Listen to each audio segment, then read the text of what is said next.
السلام علیکم۔ اگر نیل پالش، لپسٹک یا جسم پر میک اپ کیا ہو اور اس کے بعد وضو کیا جائے تو وضو نہیں ہوتا۔ اگر وضو کرنے کے بعد میک اپ کیا جائے تو وضو رہتا ہے، یعنی وضو ٹوٹتا نہیں ہے۔ لیکن کیونکہ میک اپ آئٹمس میں خوشبو ہوتی ہے، اس لیے احرام باندھ لینے کے بعد میک اپ کا استعمال نہ کریں، بے شک آپ نے وضو پہلے کر لیا ہو۔ احرام کی حالت میں خوشبودار چیزوں کا استعمال منع ہے۔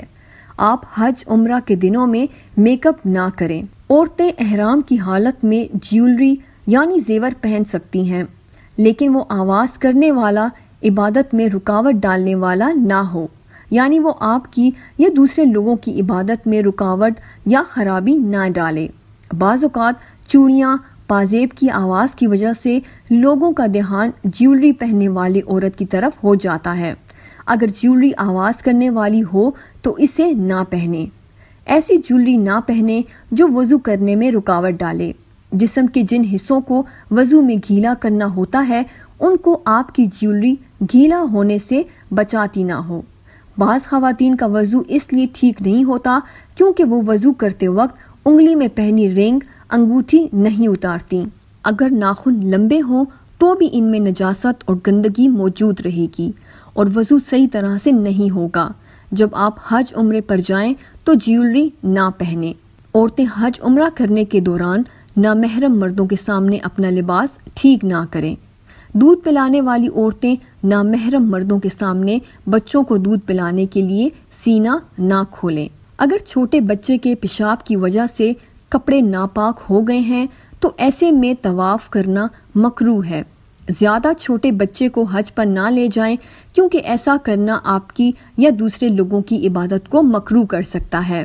اگر کسی عورت کو شرمگاہ سے سفید پانی آئے جس میں خون شامل نہ ہو، پھر اس عورت نے اس حالت میں نماز پڑھی یا طواف کیا تو وہ ادا ہو گیا ہے، لیکن اس سفید پانی میں مزی شامل نہ ہو۔ اگر کسی عورت کو شرمگاہ سے سفید پانی آیا جس میں مزی یا خون یا دونوں شامل تھے تو اس کا وضو ٹوٹ جائے گا۔ ایسے میں اسے نماز دوبارہ ادا کرنی ہوگی۔ حیض اس خون کو کہتے ہیں جو بالغ لڑکی یا عورت کو بچہ دانی سے آتا ہو۔ اس کے آنے کا کم از کم وقت 3 دن 3 رات اور زیادہ سے زیادہ وقت 10 دن 10 رات ہے۔ اگر کسی عورت کو اس سے زیادہ دن تک خون آتا رہے تو اسے استحاضہ کہتے ہیں۔ حمل کے دنوں میں یا بچہ پیدا ہونے کے بعد جو خون آئے وہ استحاضہ ہے، حیض نہیں ہے۔ بچے کی پیدائش کے بعد نفاس کے خون کی مدت 40 دن ہے۔ اس وقت کے بعد بھی اگر خون آئے تو وہ استحاضہ کہلائے گا۔ اگر کسی عورت کو صرف 3 یا 5 دن تک حیض کا خون آتا ہو لیکن حرم میں اسے زیادہ دنوں تک خون آ جائے تو زیادہ خون استحاضہ یعنی حیض کی بیماری کہلائے گا۔ اگر کسی عورت کو 3 دن سے کم خون آئے تو وہ بھی استحاضہ یعنی حیض کی بیماری کہلائے گا۔ اگر کسی عورت کو 3 دن خون آیا لیکن راتیں 3 دن سے کم تھیں کہ خون آنا بند ہو گیا تو یہ استحاضہ ہے، حیض نہیں ہے۔ اگر کسی بوڑھی عورت کو خون آئے جبکہ اس کے حیض بند ہو چکے ہوں تو یہ بھی حیض کی بیماری کہلائے گا۔ حیض کی بیماری میں شامل ہونے کی صورت میں عورت کو نماز، روزہ یا طواف چھوڑنے کی ضرورت نہیں۔ جن عورتوں کو حیض کی بیماری ہو، ماہواری ٹھیک طرح وقت پر نہ آتی ہو تو وہ شرعی طور پر بیمار ہیں۔ ایسی عورتیں 5 نمازوں کو ادا کرنے کے لیے ہر دفعہ وضو کریں گی۔ ان عورتوں کے لیے غسل کرنا ضروری نہیں ہے۔ یہ عورتیں جس طرح حیض کے دنوں میں صاف پیڈ یا گدی استعمال کرتی ہیں اسی طرح سے صاف پیڈ یا گدی استعمال کریں گی۔ نماز یا طواف ادا کرنے سے پہلے تازہ وضو کریں اور عبادات ادا کریں۔ احرام کی حالت میں جو عورتیں ناپاک ہوں وہ نماز اور قرآن مجید کی تلاوت کے علاوہ دوسری عبادات کر سکتی ہیں۔ حیض کے روکنے والی دوائیں استعمال کرنا جائز ہے لیکن وہ حلال چیزوں سے بنی ہوں اور ان کی عورت کے جسم پر برے اثرات نہ پڑتے ہوں۔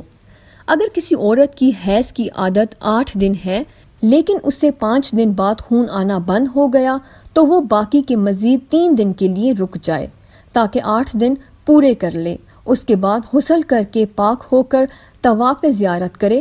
حیض کی عادت کے دنوں سے کم دنوں کے بعد طواف کرنا جائز نہیں، وہ 8 دن پورے گزرنے دے گی۔ حیض کی حالت میں عورت حرم میں داخل نہیں ہو سکتی، پاکی حاصل کرنے کے بعد حرم میں داخل ہو۔ اگر کوئی عورت عمرے کی نیت کر کے گھر سے نکلی، راستے میں اسے حیض آ جائے تو وہ ناپاکی والے دن گزار کر پاک ہونے کے بعد عمرہ کرے گی۔ اگر کسی عورت کو طواف سے پہلے حیض آ جائے اور اس کے پاس اتنا وقت نہ ہو کہ وہ پاک ہو کر طواف کر سکے تو وہ اپنا اگلا سفر کرنے میں دیر کر دے یا پھر حیض کی حالت میں ہی طواف کر لے۔ اس کے بعد وہ اونٹ یا گائے کی قربانی جنابت کا دم ادا کرنے کی نیت سے کرے گی۔ اس کا طواف ہو گیا ہے۔ اگر کسی عورت کو مکہ کے سفر پر نکلنے سے پہلے حیض آ جائے تو وہ غیر ضروری بال صاف کرے، ناخن کاٹے اور اس کے بعد غسل کرے۔ وہ احرام کا لباس پہنے اور میقات پہنچ کر عمرے کی نیت کرے۔ جب وہ مکہ میں پہنچ جائے تو وہ طواف اور سعی نہ کرے، وہ پاک ہونے تک انتظار کرے اور پاک ہو جانے کے بعد طواف کرے۔ اسی طرح وہ عمرہ مکمل کر لے گی۔ ناپاکی کی اس حالت میں وہ احرام میں ہی رہے گی، وہ احرام کی پابندیوں پر عمل کرے گی۔ اگر کسی عورت نے احرام باندھا پھر اس کے حیض کے دن شروع ہو گئے تو اس کا احرام ختم نہیں ہوا۔ اگر عورت حیض سے ہو تو وہ بغیر احرام کے میقات سے نہ گزرے، ایسا کرنا ناجائز ہے۔ اگر ایسا کر دیا ہے تو میقات واپس جا کر احرام باندھے۔ اگر کسی عورت کو احرام باندھنے اور نیت کرنے کے بعد حیض آ جائے لیکن اس نے طواف شروع نہ کیا ہو تو وہ پاک ہو جانے تک انتظار کرے۔ اس کے بعد وہ طواف کرے اور پھر سعی کرے، عمرہ پورا کر کے احرام کو اتار دے۔ ان ناپاکی والے دنوں میں وہ احرام کی پابندیوں پر عمل کرے گی۔ اگر کوئی عورت طواف کرنے کے دوران ناپاک ہو جائے تو طواف روک دے، مسجد الحرام سے باہر چلی جائے، پاکی حاصل کرے اور جہاں طواف روکا تھا وہاں سے طواف کرنا جاری کر دے اور طواف کے 7 چکر مکمل کر لے۔ اگر کسی عورت کو طواف پورا کر لینے کے بعد حیض آ جائے تو وہ ناپاک حالت میں ہی صحیح کر سکتی ہے۔ صحیح کرنے کے لیے طہارت شرط نہیں ہے، وہ اپنے بال تراشے گی اور عمرہ پورا کرے گی۔ اگر کسی عورت کو معلوم نہیں تھا اس لیے وہ حیض میں ہوتے ہوئے صحیح چھوڑ کر مدینہ یا جدہ چلی گئی اور وہ طواف زیارت کر چکی تھی تو وہ واپس جائے گی اور صحیح کرے گی۔ اگر اس نے عمرہ مکمل کیے بغیر نیا احرام باندھ لیا تھا تو وہ پچھلا عمرہ مکمل کرے گی، پھر عمرہ کی قضا کرے گی۔ اس پر 2 دم لگیں گے۔ وقوف عرفات کے لیے حیض، نفاس اور جنابت سے پاک ہونا شرط نہیں ہے۔ رمی جمار کے لیے بھی عورت کا حیض، نفاس اور جنابت سے پاک ہونا شرط نہیں ہے۔ اگر کسی عورت کو 8 ذی الحجہ سے پہلے حیض آ جائے تو وہ اپنے غیر ضروری بال صاف کرے، ناخن تراشے، غسل کرے اور احرام کی نیت کرے۔ وہ طواف کی زیارت کو چھوڑ کر حج کے سارے ارکان ادا کرے گی۔ اگر کسی عورت کو حج کے دوران حیض آ جائے تو وہ نماز ادا کرنے، قرآن کریم پڑھنے اور طواف کرنے کے علاوہ حج کے سارے ارکان ادا کرے گی۔ صحیح کرنے کے لیے پاک ہونے کی شرط نہیں ہے، طواف کرنے کے لیے وہ پاک ہونے کا انتظار کرے گی۔ ایسے میں اگر اس کے انتظار کرنے کے دوران 12 ذی الحج گزر جائے پھر بھی وہ پاک ہونے کا انتظار کرتی رہے، جب وہ پاک ہو جائے گی تو طواف کرے گی۔ اس طرح اس عورت کا حج ہو جائے گا۔ طواف ادا کرنے تک عورت پر احرام کی پابندیاں برقرار رہیں گی۔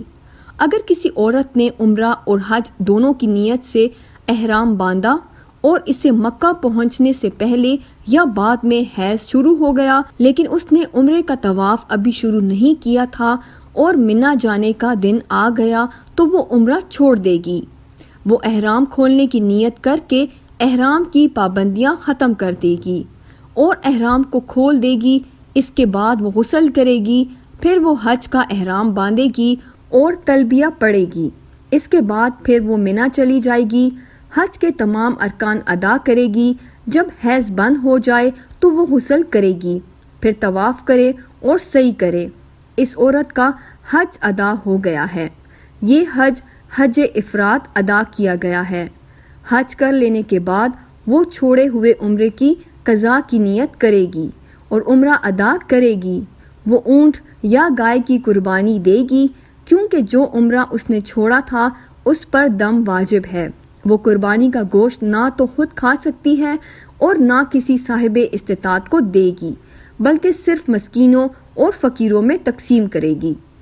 اگر کسی عورت کو عمرہ کے طواف کے دوران حیض آ گیا، پھر وہ حرم سے باہر چلی گئی اور اس نے احرام کھول دیا، تو اگر اس نے احرام کی پابندیاں بھی توڑ دی ہیں تو اب اس پر ایک دم لگے گا جو حرم میں ہی اسے دینا ہوگا۔ لیکن اگر اس نے صرف احرام کھول دیا ہے مگر احرام کی پابندیاں نہیں توڑی، تو اسے چاہیے کہ وہ پاکی حاصل کر کے عمرے کا طواف مکمل کر لے۔ ایسے میں اس پر دم نہیں لگے گا۔ اگر کسی عورت نے حیض کے بعد غسل کر کے پاکی حاصل کر لی، پھر طواف زیارت پورا کر لیا، لیکن دوبارہ حیض شروع ہو گیا، تو وہ دم یعنی شرعی جرمانہ ادا کرے گی۔ دم ادا کرنے کے لیے وہ اونٹ یا گائے کی قربانی دے اور اس کا گوشت صرف فقیروں اور مسکینوں میں تقسیم کرے۔ اس عورت پر لازم ہے کہ وہ اس دوسری دفعہ آنے والی حیض کے بعد پاکی حاصل کرے، غسل کرے اور طواف زیارت دوبارہ کرے۔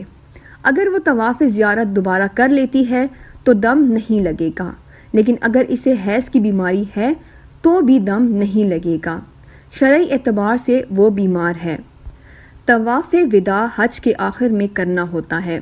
طواف وداع ادا کرنے کے لیے نیت کرنا ضروری نہیں ہے، لیکن نیت کرنا افضل ہے۔ اگر کسی عورت نے حج کے تمام ارکان ادا کر دیے لیکن اسے طواف وداع کرنے سے پہلے حیض آ گیا، تو وہ طواف وداع کیے بغیر ہی مکہ سے واپس اپنے وطن کے سفر پر روانہ ہو جائے۔ حیض کی حالت میں عورتوں کو طواف وداع کرنے سے رخصت ہے۔ جن عورتوں نے حج کے تمام ارکان ادا کر دیے اور انہیں حیض نہیں آیا، یعنی وہ پاک ہیں، تو وہ طواف وداع ادا کریں گی۔ اس کے بعد وہ مکہ سے واپس اپنے وطن چلی جائیں گی۔ اگر آپ نے ابھی تک ہمارے چینل کو سبسکرائب نہیں کیا تو ہمارے چینل کو سبسکرائب ضرور کریں، ویڈیو کو لائک اور شیئر کریں، کامنٹ سیکشن میں اپنی رائے ضرور دیں۔